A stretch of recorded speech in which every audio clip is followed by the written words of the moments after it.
Hi, this is Dennis with Second Chance Tackle, and today I have the opportunity to continue working on a reel that Rick has provided.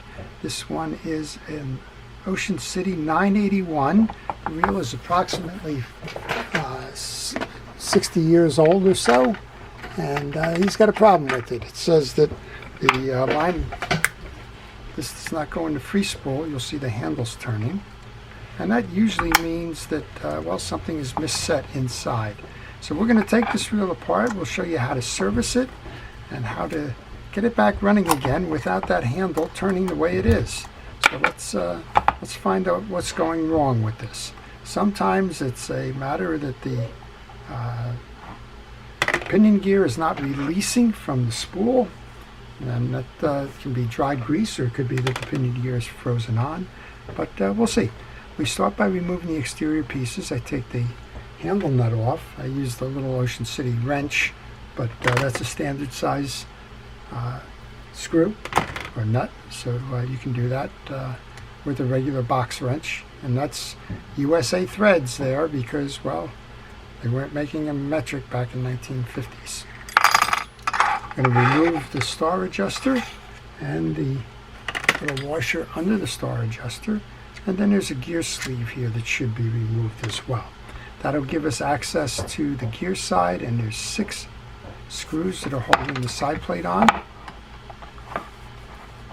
And we'll take those off. And as I'm doing that, I want to ask you to subscribe to my channel if you like the art of fishing reel repair and service, if you'd like to learn how fishing reels are made, how they come together, how to repair them in the case of a failure like this one, or just how to keep yours fishing for a long time to come. I try to cover all types of reels in my channel, and well, this is one of them. It's an older vintage reel, but there's no reason why it can't be fished. One of the things I'm noticing as I take the screws out is that we had a screw in the wrong position there. The long screws belong in the crossbars. This one came out of a crossbar and it belongs in the reel seat. It's a shorter screw. You should take pictures along the way as you do this. That will help you to identify where the parts go if you get well, if you lose track. So we should have 2 shorts and 4 longs, and we'll just make sure we do that.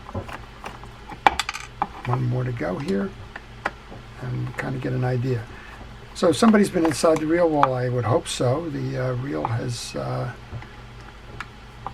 been around for over 60 years. We would hope that the issue here is that it's just been assembled incorrectly, or that the parts are kind of grease choked. I'm putting my pieces and parts into a parts tray so that I don't lose them. That would be here. The spool came out nice. The spool is clean, so we're not worried about the gear falling on that. And what we are concerned about here is that the gear is not releasing. So when we pull down, that should pull in, but doesn't seem to be pulling in enough for some reason. I notice that this is maybe not locked in correctly here. Now let's go ahead and take this apart. We'll do it as we would do a service, and we'll try to figure out what's going on. To service the reel, you want to take the little gate key off here. Just loosen it up. You don't have to take that screw out all the way. And pull it up and out. And once off, that will release the yoke. I think what may have happened in this one is that the yoke is not set properly. We're going to find out. We're going to remove the yoke and the pinion gear next. We're going to take the 2 springs that go off of the yoke.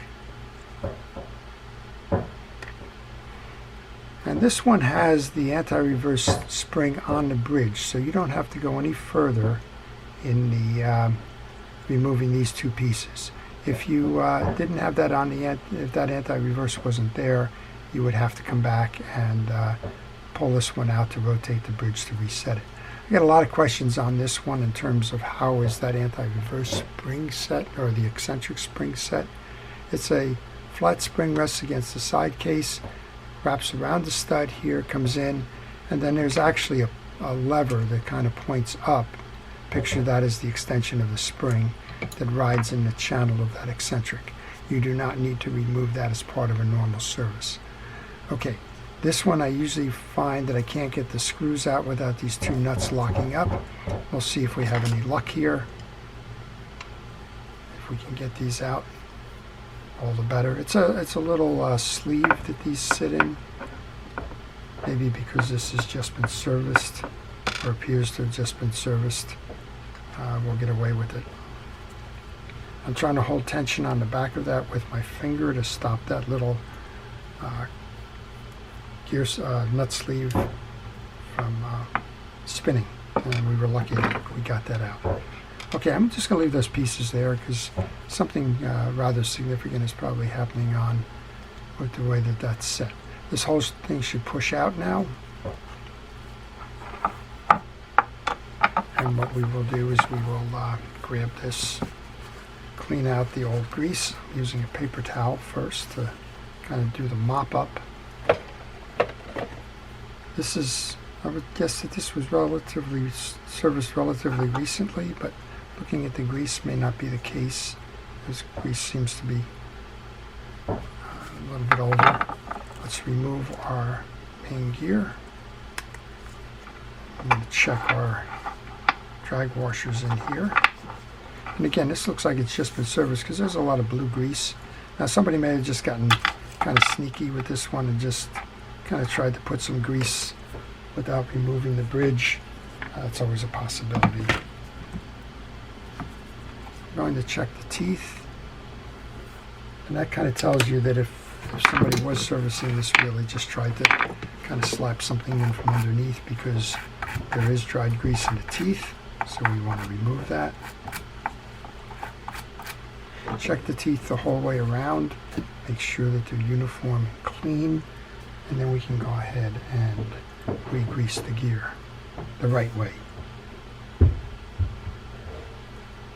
So I'm not sure if that was not riding in one of the slots in that carrier. That's possible. We'll find out because that should have been pulling that gear in and it wasn't doing a very good job of it. All right, this is turning fine. If you found that there was any tension in it all, take it off. But right now we'll just oil that center shaft. I'm going to clean up a little of this old grease that kind of got slapped in there. Remove that.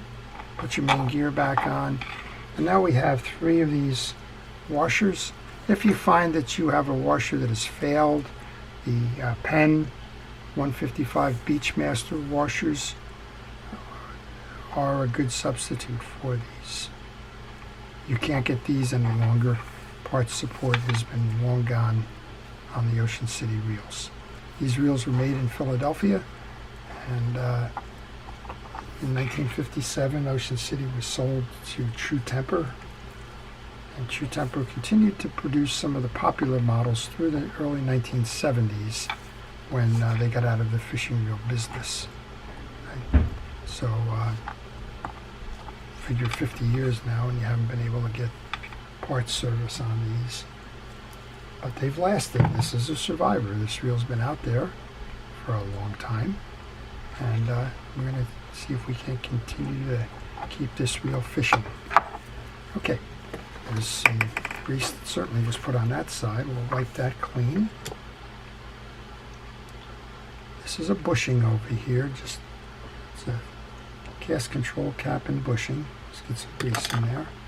I'm noticing that these crossbars here have been kind of flopping around, which means that these screws on these sides are not tight.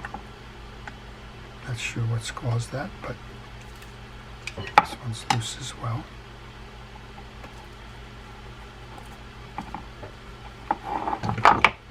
So if you run into a situation where you're twirling them and the screw won't go in, get some padding,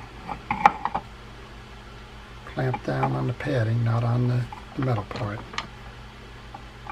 with the pliers. If you try and grab the metal part directly, you're going to scar it with the jaw of the pliers, so use the padding. There we go, that's better. That'll certainly hold things up. Well, it's not that better. Not done all the way with that one. So I'm not sure what they did there. I'll just try to do it a little more.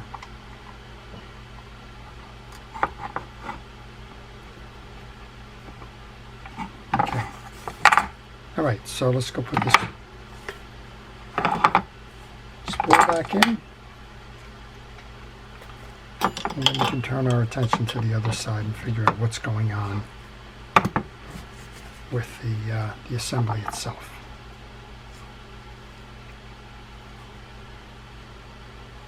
There is a little ramp on that side that belongs facing back.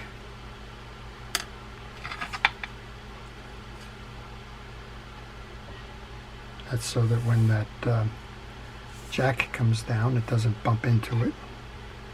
I noticed it was installed forward. That's why I thought I would mention that to you. We have our pinion gear assembly is next. This one's clean. Unlike the main gear, there's no old greases in there, so let's just make sure we get a good amount of grease on both sides. So this is the one that's going to intersect with the main gear. And then this is the one that's going to intersect with the carrier. I'm going to set that off to a side for a moment.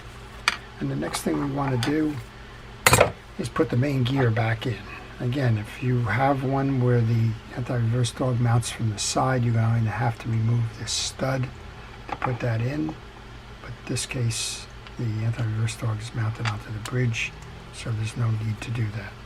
And again, I'm going to hold those two carriers to kind of steady them as we put the bridge plate screws in. Well, if you have any questions on this reel or any reel in particular, if you want to learn more about Ocean City, if you want to know a little bit more about the reel that you have, maybe you're working on a reel and you're stuck, whatever that question may be, you can leave it in this video's comment section. I do try to answer all of the questions in the morning. I got to be honest with you, it's becoming quite a chore, not a chore, but quite an endeavor, because as our subscribers have grown, so have the questions, and that's always I want to be helpful and try to do what I can, but, well, there's only so many hours in a day, so to speak. All right, you should have two slots in these carriers. You want to make sure that they're facing inward to accept the jack. Next up, the springs go on, and then from the back mounted, the pinion gear goes into the carrier. And you got to center the carrier over those two plates. And already I'm seeing when this was sitting on the reel, it wasn't sitting in that way. So maybe we've got a little bit of the issue identified here. Center it and bring it down fully so that you can insert the jack into those slots. Once it's in, flip that gate.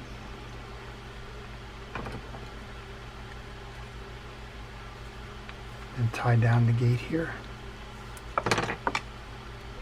And well, we'll see what's going on here now. When you pull that in now, it should pull, yeah, this is a whole different feel than initially. This, I don't think they were in one of these ramps. That would be my guess. All right, well, let's put it back on, see if we've got mission accomplished. So it looks like it was recently serviced based on the blueness of the grease. Looks like it wasn't taken apart completely because, well, I think that other blue grease got in by somebody just trying to brush something in here rather than take that off. But regardless, it's time to put this back together. See if we were able to do the right thing. The long screws go in the cross posts. So of course I just picked the short screws. I set them in different sections of my parts tray because I do want to make sure that I get the right ones in the right positions. If you take pictures, that'll kind of tell you what the right positions are. But sometimes it's just that you got to notice. Pay attention to what you're taking off. I think what I'm finding out is this one that's loose has the wrong screw in it. So we're going to go back, try to back that one off, which is the loose one. This is the loose one. I'm going to go take a moment here. There's two different side plate screws. And I think what they're trying to do here is to put the long side. You'll notice the difference in the widths of the side plates. I'm betting that they tried to put a long screw into a position that doesn't belong there. And that's why this one hasn't fully tightened.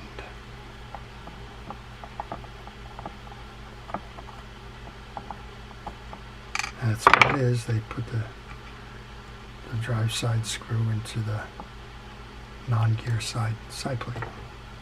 Alright, well, lessons learned. This is an example of what can happen if you're not paying attention. When I do my side plates, I keep it in the parts tray in different locations, so I know which ones came out of which.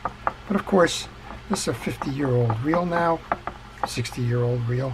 And you don't know who made that mistake, and so sometimes you need a basic knowledge of the reel as well, because, well, that could have been made a generation or 6 services ago or whatever.